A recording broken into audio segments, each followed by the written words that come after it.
Hey, I am Andrew Dunn, co-host of the Media Lunch Break podcast. Welcome back to my series of reviewing all of the Mission Impossible movies against my better interests. Woof. As I mentioned, my name is Andrew. I have a bachelor's in theater and speech communications and a master's degree in acting, and I am watching these movies one by one and going through all the notes that I take during them and reading them in these reviews and talking about how I feel about the movie. The movies. How I feel about each movie. How I feel about each movie. If you haven't watched my previous reviews on the Mission Impossible movies, be sure to check that out on our YouTube channel. I had only ever seen the first and second Mission Impossible films. I reviewed those, I rewatched them, gave a review, and now I'm going through the ones I haven't seen, and every time I watch one, I make a new video reviewing it. So here we are, we're on Mission Impossible 7, Dead Reckoning. The second to last film in the franchise, I think, maybe.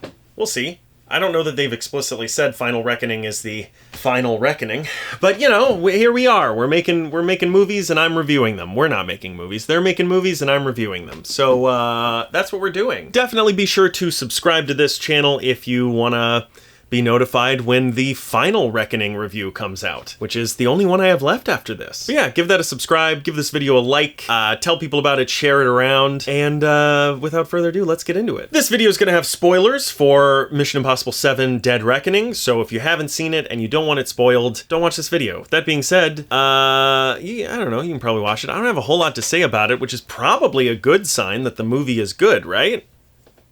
We'll see. What I've been doing with these videos is just sort of going through the notes that I took while I watched the movie and talking about them a little bit, and then at the end I'll give a general broad opinion on the film and what I think about it. So yeah, anyway, on to my review. First note that I have is this movie pits a 60-year-old man against his greatest nemesis, technology. I also wrote here, literally every movie since the first one has been a story about how the government thinks that Ethan is a terrorist, except the second one, but we don't talk about that one. I pondered briefly in one of the last videos about whether or not this franchise passes the Bechdel test. Like, forget does any one movie, does the franchise pass the Bechdel test? The Bechdel test, for anyone who doesn't know, is just a fun little silly thing that you can do to gauge certain aspects of a film. I believe the Bechdel test criteria is that there has to be a conversation between at least two women that isn't about a man, but I don't think this does. I don't think this does pass the Bechdel test. I'll look it up. I'll Google it. There's a lot. I wasn't thinking about it while I was watching the movies, so I don't know. I'll see what I can find on it later. So Elsa dies in this movie, Rebecca Ferguson, and it's very sad, but also we thought she was dead at the beginning of the movie, so I was like, I don't know.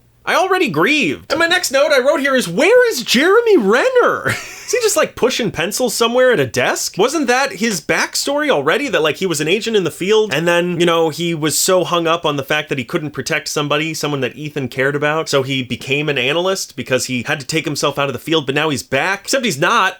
He was here for 2 movies and now he's like, I don't know, I guess back at a desk or maybe retired or some shit. Where's he at? I also just have to say that the subtle power of Ving Rhames and his earned position in these films cannot be overstated. He is so good.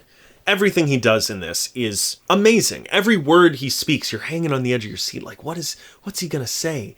It's so good. His delivery is so good. I also want to point out that they do the exact same mask trick in every single Mission Impossible movie where they like start to put a mask on an actor and then the camera goes around and then they switch out the character who's having a mask put on for the actor who they're trying to look like. And that's how they do that. And it's really smart and it's really good. And you know what? They didn't reinvent the wheel. It's not broke, don't fix it. As these movies got bigger and bigger budget and stuff like that, they didn't use like CGI to do any of this. They found the right solution and then they kept using it. So good job. It works so damn well. Also, Haley Atwell is such a good get for this franchise. She fits seamlessly into this world. She's a great actor. She's impossibly beautiful. You might even say Mission Impossibly beautiful. Ho ho! And yeah, good get. Good job.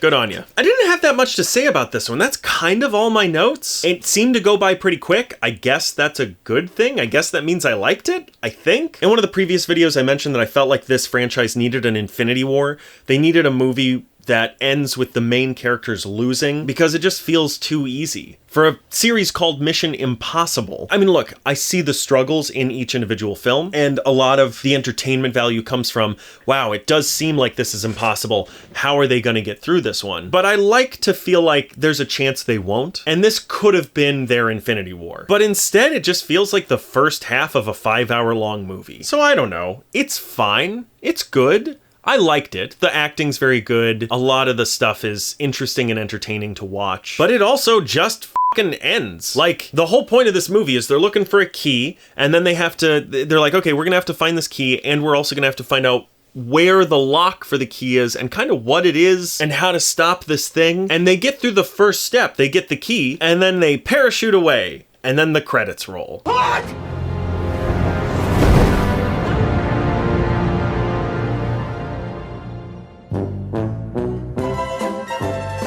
So I don't know. It feels like there was probably a better way to do that, but it really does just feel like they were filming a movie that they thought would be like maybe 3 hours, and then halfway into filming they were like, oh shit, this is gonna be like 5 hours long. We have to cut this somewhere. And so they just cut it in half, and they were like, well, we'll release the second half next year. That's what it seems like. I don't know if that's what happened. I haven't done any research or anything, but like, that's what it feels like. It's not a movie. It's the first half of a movie. And maybe it's a good movie, but to me, I put a lot of weight on quality on the end of a film. Like, if you have a good movie that whiffs the last 30 minutes, then you have a bad movie. You know what I mean? So I don't know. We're gonna have to wait and see how this one looks. I'm gonna go see the new one, like now-ish, today or tomorrow, and then we're gonna see what that's like. Is that going to make it worth being 5 hours long and waiting a year? I mean, I didn't have to wait a year, but presumably a lot of people did. We'll find out. But until then, thanks for watching this review. If you absolutely can't wait for my review of Final Reckoning, check out the Media Lunch Break podcast. My co-host Chris and I discuss that film in one of the... We're recording it tonight. I don't know what we're going to say, but it's going to definitely be out before this review comes out. So give it a listen if you can't wait, or do both. Listen to the podcast. My review of Final Reckoning will come out. It'll be a video, and make sure you're subscribed here if you want to see that. And give this video a like and maybe a comment if you feel so inclined. And if not, hey, that's fine too.